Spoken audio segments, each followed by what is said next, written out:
વિદેશ જવાની લાલચમાં છેતરપિંડીનો ભોગ બન્યા બે ઈસમો। રાહુલ જીતેન્દ્રભાઈ શાહ નામના વ્યક્તિએ કરી છેતરપિંડી। આશરે દોઢેક વર્ષ પહેલા રાહુલભાઈ જીતેન્દ્રભાઈ શાહ નામના વ્યક્તિએ કેનેડાના વિઝા આપવાની લાલચમાં ક્ષિતિજભાઈ ડાયાભાઈ પ્રજાપતિ અને તેમના મિત્ર પાસેથી કુલ 50 લાખ પડાવ્યા હતા। ફરિયાદી મનોજભાઈ વીરચંદભાઈ પટેલ, જે ગામ રાચરડાના વતની છે। ફરિયાદીના જણાવ્યા મુજબ આરોપી રાહુલભાઈ જીતેન્દ્રભાઈ શાહ નામના વ્યક્તિએ વર્ક પરમિટ વિઝા માટે કુલ 25 લાખનો ખર્ચ થશે એમ જણાવી બંને મિત્રો પાસેથી ટુકડે ટુકડે 25 એમ કુલ 50 લાખ રૂપિયા પડાવ્યા હતા। ફરિયાદના આધારે તારીખ 6/2/2025ના રોજ મકાન નંબર D501 સાયોના તિલક 3 વંદે માતરમ રોડ ગોતા વિસ્તારમાંથી પોલીસે આરોપીની ધરપકડ કરી આગળની કાર્યવાહી હાથ ધરવામાં આવી છે।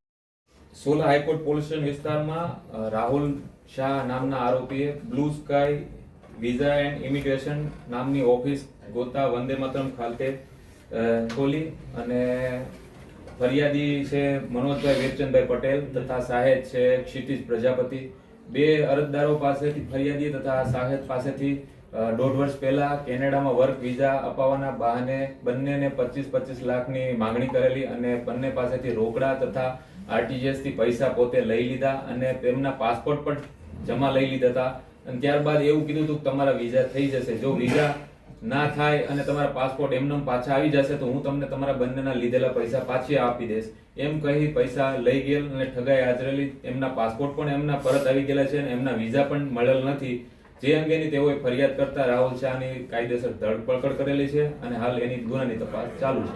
સાહેબ, રાહુલ શાહે અન્ય કોઈ વ્યક્તિ પાસેથી આ રીતે રૂપિયા પડાવ્યા હોય, તેની ઓફિસમાં કોઈ સર્ચ દરમિયાન કઈ દસ્તાવેજો મળી આવ્યા હોય કે હાલ એ અંગેની તપાસ ચાલુ છે। અન્ય કોઈ સાહેદો મળી આવશે તો તે અંગે પણ વિગતવાર આગળ તપાસ કરવામાં આવશે। કોન્ટેક્ટ કેવી રીતે થયો? આખું બેકગ્રાઉન્ડ શું છે, ક્યારે એની ઓફિસ શરૂ કરી હતી અને આ લોકો કેવીના સંપર્કમાં આવ્યા હતા? રાહુલ શાહ છેલ્લા 2 વર્ષથી ઓફિસ ચાલુ હતી અને આ લોકો એમના રેફરન્સ બીજા કોઈ અન્ય સગા સંબંધીઓને અગાઉ વિઝા રાહુલ શાહે કરાવેલા હતા અને એ લોકો ગયા હતા, એટલે એમના સંબંધીઓના રેફરન્સ થકી આ લોકો ત્યાં ઓફિસે કામથી પોતાના વર્ક વિઝા માટે કેનેડાના વર્ક વિઝા માટે ગયેલા હતા। રાહુલ કેટલા સમયથી આ બિઝનેસ સાથે સંકળાયેલો છે? રાહુલ કેટલા લોકોના એને વિઝા કરાવવા માંગી? 2 વર્ષથી આ ધંધા સાથે સંકળાયેલો છે અને અગાઉ અમુક લોકોના જેને વિઝા થઈ ગયા છે એ લોકોના રેફરન્સથી આ અરજદારો ત્યાં એમની ઓફિસે ગયેલા હતા। તે 50 લાખનું શું કર્યું એને? 50 લાખ રાહુલના કહેવા પ્રમાણે એમને આગળ એના ઉપરના એક એજન્ટ છે એમને વિઝા કરાવવા માટે આપેલા હતા, વડોદરાના એક માણસને।